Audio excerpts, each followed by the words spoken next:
Before we begin, let us briefly define what capitalism is for newcomers. If you already know what capitalism is, you can just skip to this timestamp on screen now for the sake of brevity and attention span. Otherwise, for a detailed explanation of the capitalist mode of production, I recommend you go watch my video titled Socialism in Commodity Production, putting this tired meme to rest. For those of you who don't have the attention span to watch a half-hour video, here's the abbreviated version. Capitalism is an economic mode of production which emerged during the 18th century amidst Europe's Industrial Revolution. While money, markets, commodity production, and private property are all important aspects of capitalism, they are not what capitalism is. What sets capitalism apart from previous economic systems is what is known as generalized commodity production, also known as capitalist commodity production. What sets capitalist commodity production aside from previous economic systems is the contract of wage labor and the socialized nature of production. Under capitalism, capitalists trade weekly cash payments to the workers in exchange for their labor time. And so while workers are spending their money on survival, i.e. rent, bills, groceries, etc., the capitalist spends their money so that they can make more money, investing into their firms and their means of production and in wage labor with the intent of receiving returns above and beyond their initial investment. It is here where capitalists derive their profits from. That is, the difference between net revenue brought in from sales and the cost of constant capital C plus variable capital V. It is in this relationship between wage workers and owners and the organizational structure of the firm as to how our society produces what it needs and operates on a fundamental level. Since capitalists constitute only a tiny portion of the population and their only incentive to do anything is if there is money to be made off of it, or in other words, exploitation to profit from, it logically follows that meeting human need in a sustainable earthly manner is only tangentially related to the profit motive. If there is no money to be made in resolving a specific societal issue, even if said problem resolution would massively serve public utility and humanity as a whole, even if in ignoring these issues it is extremely detrimental to the survival of human life in the long term, then these issues will simply go unaddressed because they're either not profitable or their resolution necessitates the exact opposite of what capitalism needs in order to function. And so now I bring you the top 5 contradictions which free market capitalism will never resolve due to its structural limitations. That's 5 contradictions which capitalism just can't handle. Number 1. Pandemics. This one should be a no-brainer to most, but aside from profiting from the vaccines, capitalism has no answers to pandemics, as to lock down the economy, to minimize social interaction, to cease the circulation of commodities and exchange, is to directly undermine the capitalists' profit margins. Since if people cannot shop, if they are forbidden from going out and buying the goods and services being sold by the capitalist and their firm, then the capitalist's profit margins take a dive. And since profits are not only the main source of income for governments via tax revenue, they are also the one and primary incentive to do anything under capitalism. And so the implications of this means that to do pandemic lockdowns is to do the exact opposite of what capitalism needs in order to function. When lockdowns happen, workers get laid off, the rate of profit dries up, the economy contracts, and the state gets deprived of tax revenue. Just look at what happened when Donald Trump shut down the economy. Sure, he kept quiet about the presence of the coronavirus the first few months that it was here, but then when the cat was finally out of the bag, he enforced a lockdown for a brief period of time.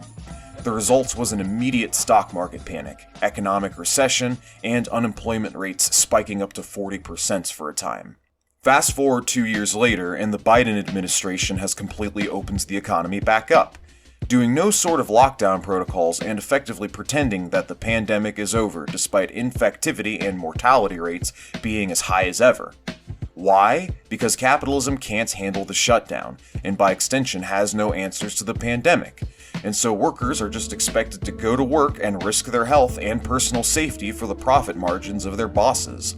For this reason, in the wake of over 1 million COVID deaths here in the United States, one can easily deduct that upwards of 1 million people haven't died because of an unpreventable catastrophe such as a meteor shower or a hurricane.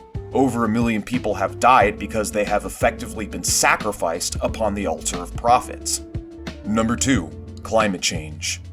In the last century, any and all hopes of our transportation infrastructure being overhauled to green and renewable energy have been utterly dashed by the fossil fuel lobby and the automobile industry.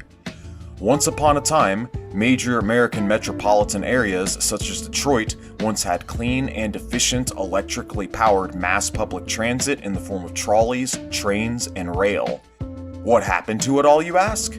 Well, automobile manufacturers such as Ford and Chrysler Motors didn't like the system, and so in the 1930s, 40s, and 50s, they set about lobbying the government and bribing our politicians into having all of our transportation infrastructure privatized, setting up dummy corporations which would go on to purchase our clean and efficient electrically powered public transit systems from the government, and then in the years that followed, proceeding to liquidate and dismantle them all, effectively transforming what was once a convenient public utility into a private service. And so nowadays, one can't hope to get around our city streets in an easy or convenient fashion without owning an expensive, inefficient, dirty, and dangerous private automobile. In other words, this exact situation that we are in where the whole economy is dependent on fossil fuels didn't emerge by accident. This was a deliberate, calculated decision made by very wealthy and powerful people who wanted to create this exact situation that we are in right now. And why did they do it? Because cars are profitable, insurance is profitable, auto repairs are profitable, and the harvesting of fossil fuels is profitable.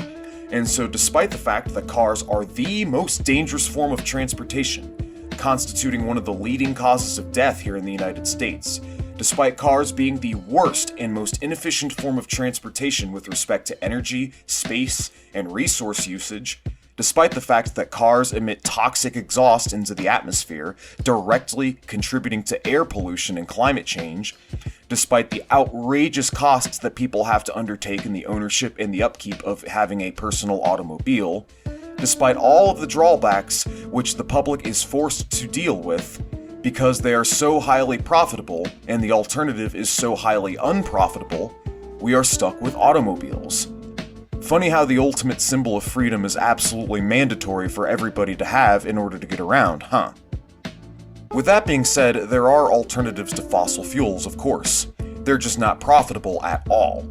Solar, wind, geothermal, and thorium-based nuclear fission require no human labor for the energy harvesting process. They are unprofitable. Fracking, on the other hand, is incredibly labor-intensive, and thus is profitable. And despite all the declarations by politicians to try and formally reduce carbon emissions and curb fossil fuel use, the fact of the matter is that the gas and oil lobby has a stranglehold over every governmental body and institution and the levers of power across the world. And they're not about to give that up, regardless of the catastrophic damage that is currently being inflicted on our earthly habitat.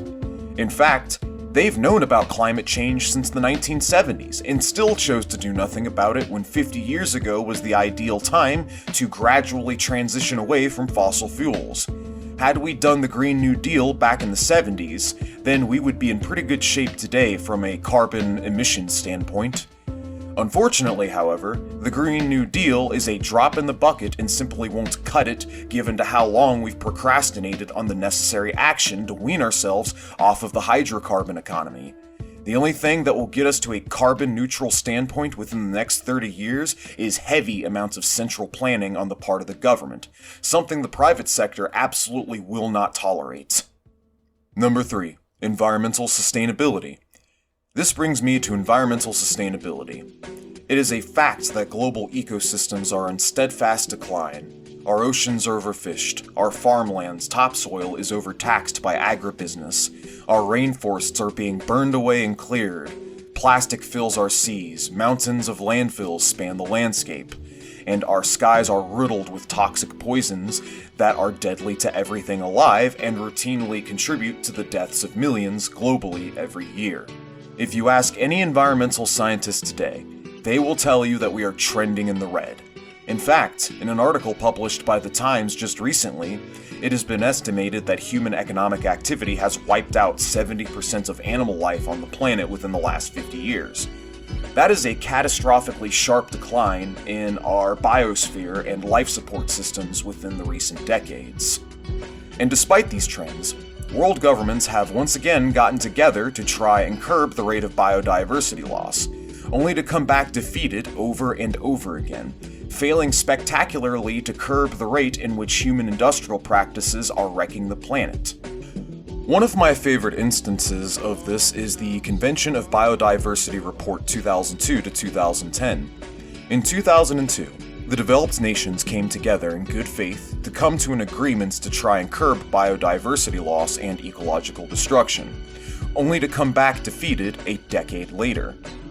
Quote, "The targets agreed upon by world governments in 2002 to achieve by 2010 a significant reduction of the state of biodiversity loss at the global, regional, and national level as a contribution to poverty alleviation and to the benefit of all life on Earth has not been met.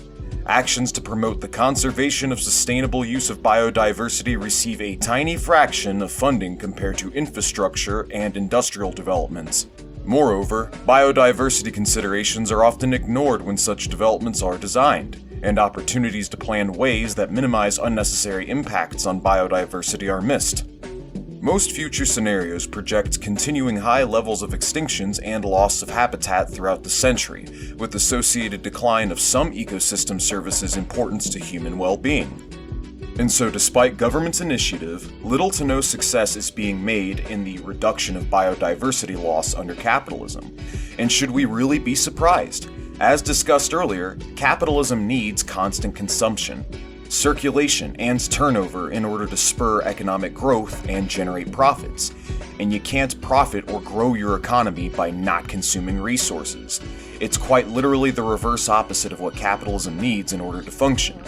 If we as a society were to design goods towards sustainability, curbing our consumption habits, and maximizing efficiency and allocation of resources, the effects on our economy would be catastrophic.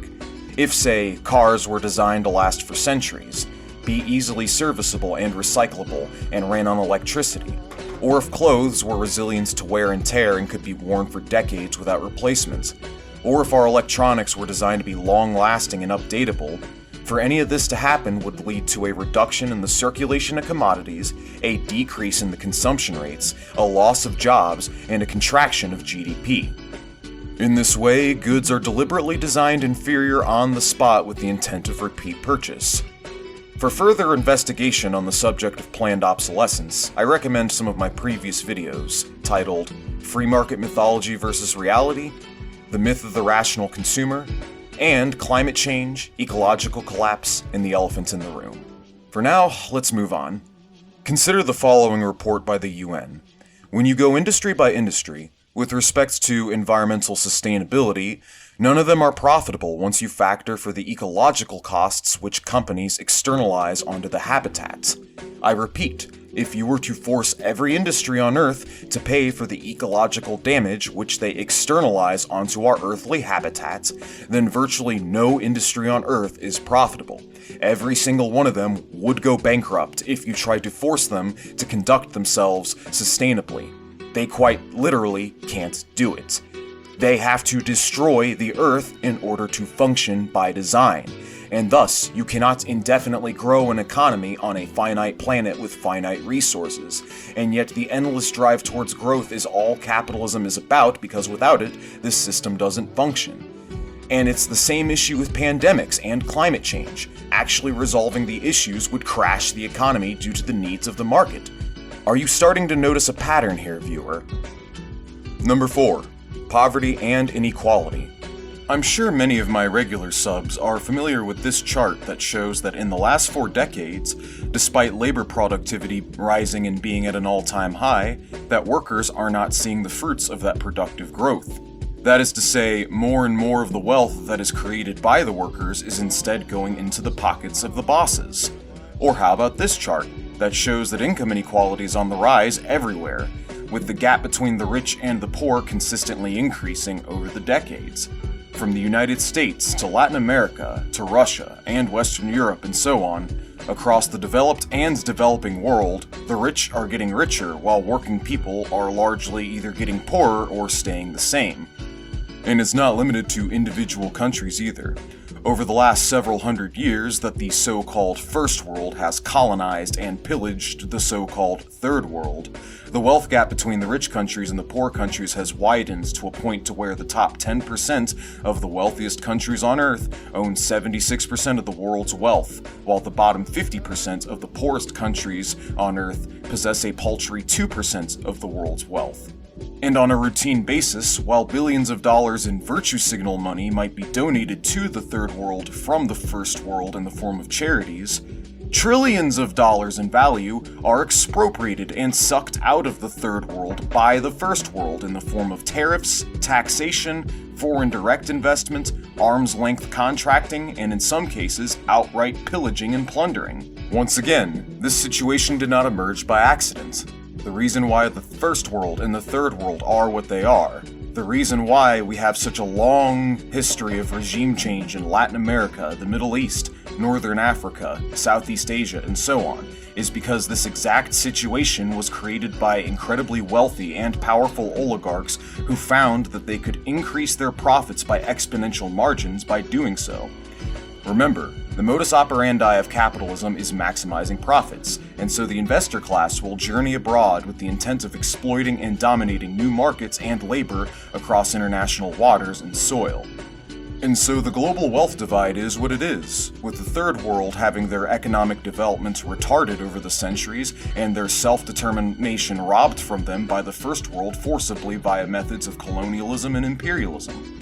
For these reasons, capitalism cannot and will not ever solve the problem of poverty because the system is what is generating the poverty in the first place, due to its predication on exploitation and private enrichment. And no amount of liberal virtue signaling through charity, no amount of public speeches, trickle-down economics, or manipulating and fudging the statistics to paint a toxically optimistic, distorted image of the situation will change that fact. Number 5. Unemployment. Here's yet another problem that capitalism will never solve: unemployment. Why is there always a significant chunk of the population who are either unemployed or underemployed? The answer is simple. They are the reserve army of labor. Employers benefit from the existence of unemployment and will always offer a pool of jobs beneath the population size. Why? Because it takes away from the bargaining power of the workers, since even if they protest their pay or benefits or working conditions, there will always be somebody waiting in line to take their job out of sheer economic desperation. So the employer, being the ones who can create or destroy jobs at will, have the power to hire or fire at will. And the maintenance of this reserve army of labor ensures that the job market is always slanted in their favor. High turnover is also beneficial to employers, since workers being cycled in and out of industries and hopping from job to job drastically reduces both the odds and capabilities of the workers organizing.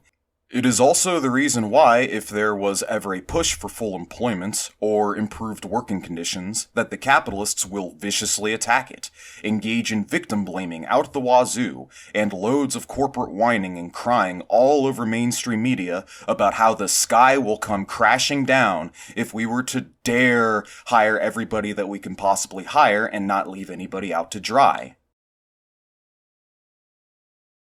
If you enjoy this content, please remember to rate, comment, and subscribe, and share with your neighbors on social media, and hit the bell for notifications of future videos. Shout out to my Patreons, the names of which are on screen. Your gratuity is greatly appreciated. If you would like to provide material support to this passion project of mine, consider donating for as little as $2 per month. Every penny helps. Anyways, that's all I have to say for now. You all have a wonderful day, and stay tuned.